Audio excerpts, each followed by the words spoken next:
Saludos, gracias por la visita. En esta ocasión vamos a platicar sobre las enzimas. Para ello es necesario que revisemos algunos conceptos. Las proteínas son largas cadenas de aminoácidos con funciones muy diversas.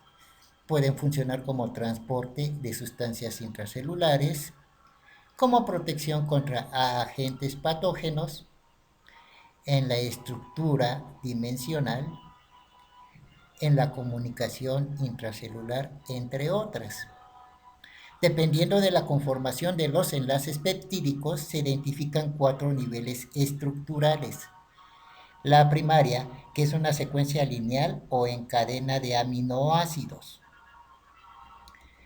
La secundaria, que se forma cuando los aminoácidos de la cadena se unen por puentes de hidrógeno, de tal manera que tenemos proteínas de tipo hoja plegable o proteínas helicoidales.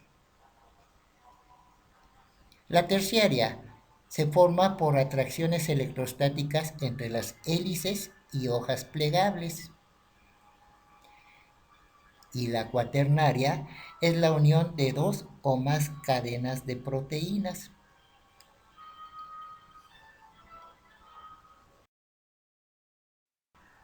Por otra parte, un catalizador es una sustancia que disminuye la energía de activación de una reacción química.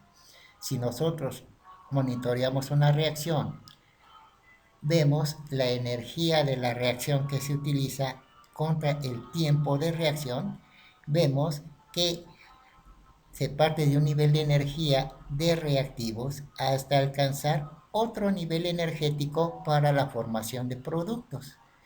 Esto no se hace de manera lineal, sino que se necesita pasar por un nivel distinto de energía al que llamamos energía de activación, de tal manera que el recorrido de energía es de esta forma. Por otro lado, si utilizamos un catalizador, vemos que la energía de activación se disminuye y la reacción ocurre más rápido para obtener el mismo nivel de energía en los productos.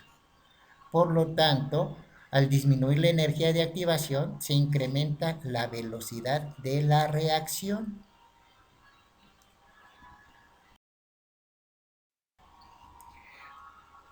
De esta manera, entonces podemos definir a las enzimas como proteínas que catalizan todas las reacciones bioquímicas.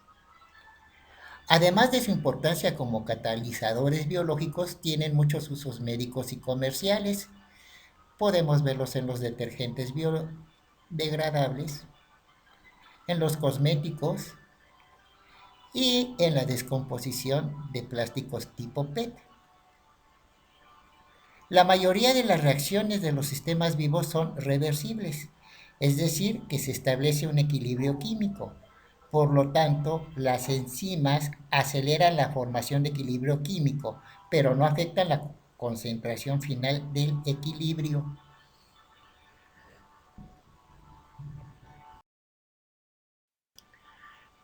Por su forma, hay dos tipos de enzimas. Las apoenzimas, que son enzimas que carecen de los componentes químicos apropiados para realizar la actividad catalítica. Para ello se ayudan de otras sustancias no proteicas denominadas cofactores. Los cofactores pueden ser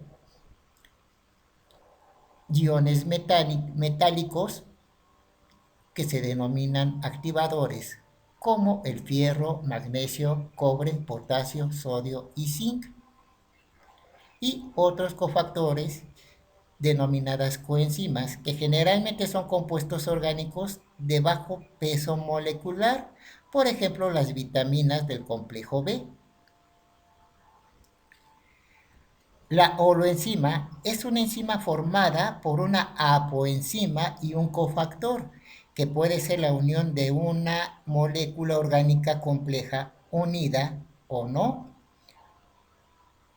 En resumidas cuentas, es una enzima completa y activada catalíticamente.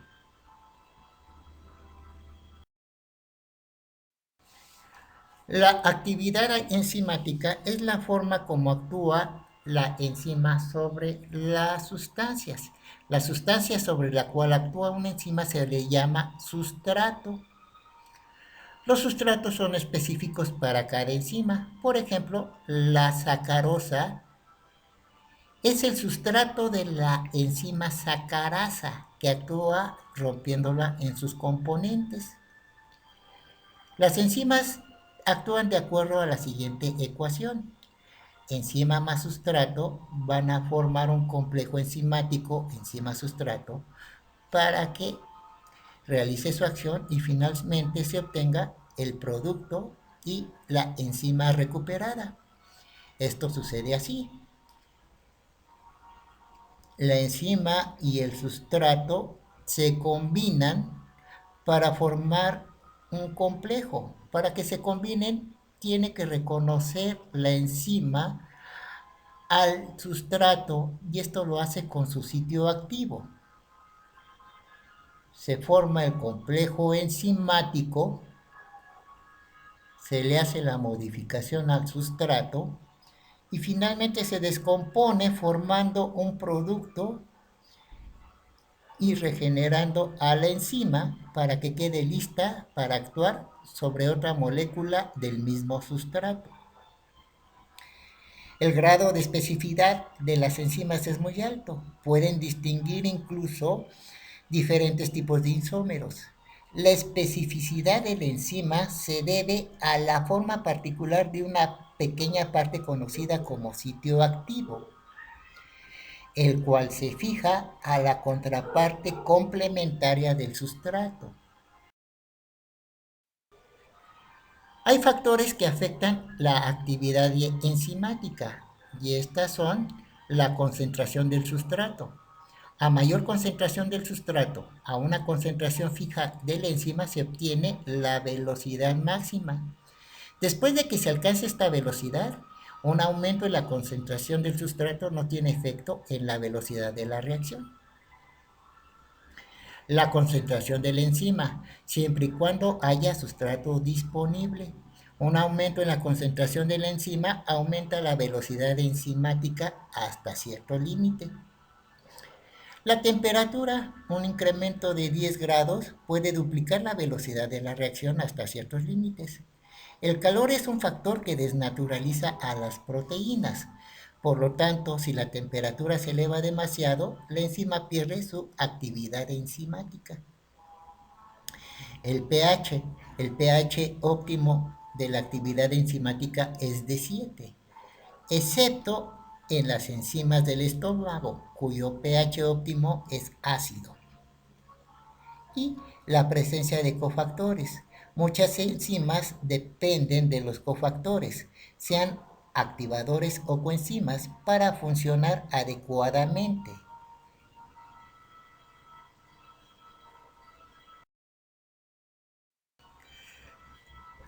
Las enzimas se clasifican de acuerdo a su actividad enzimática, o sea, de qué manera actúa la enzima sobre el sustrato. Hay 6 grupos importantes.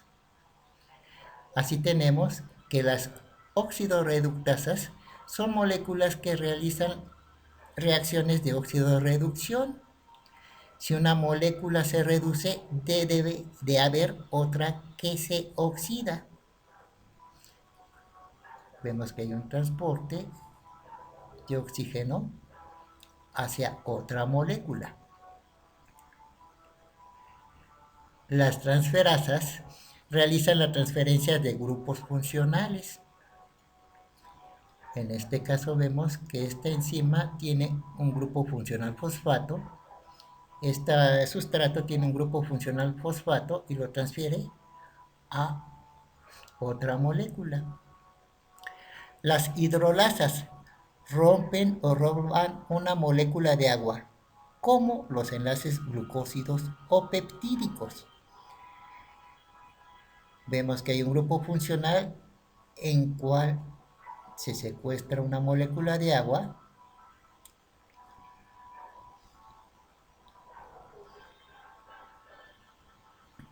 y se pueden romper dos sustratos. Las liasas es la adición o descomposición de dobles enlaces y esto generalmente se da entre los enlaces entre carbono-carbono, carbono-oxígeno y carbono-nitrógeno. Vemos que se puede romper este doble enlace y ese doble enlace que se rompió sirve para adicionar un grupo carbono-nitrógeno. Las isomerasas es el reacomodo de la estructura molecular. Sabemos que los isómeros son moléculas que tienen la misma cantidad de elementos pero en diferente arreglo. De tal manera que, por ejemplo, la glucosa, por acción de una glucosa isomerasa, hace que se transforme a galactosa.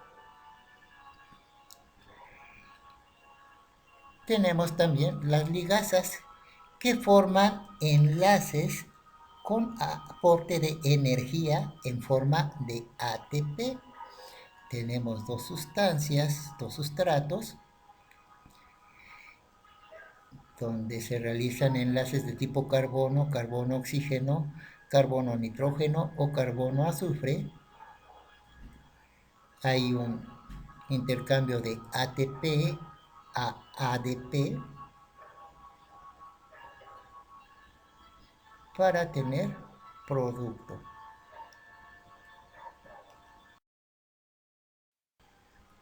Lo podemos resumir en esta tabla.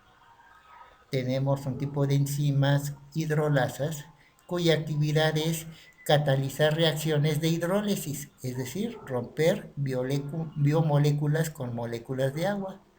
A este tipo pertenecen las enzimas digestivas. Tenemos las isomerasas, que catalizan las reacciones en las cuales un isómero se transforma en otro, es decir, reacciones de isomerización. Las ligasas catalizan la unión de moléculas.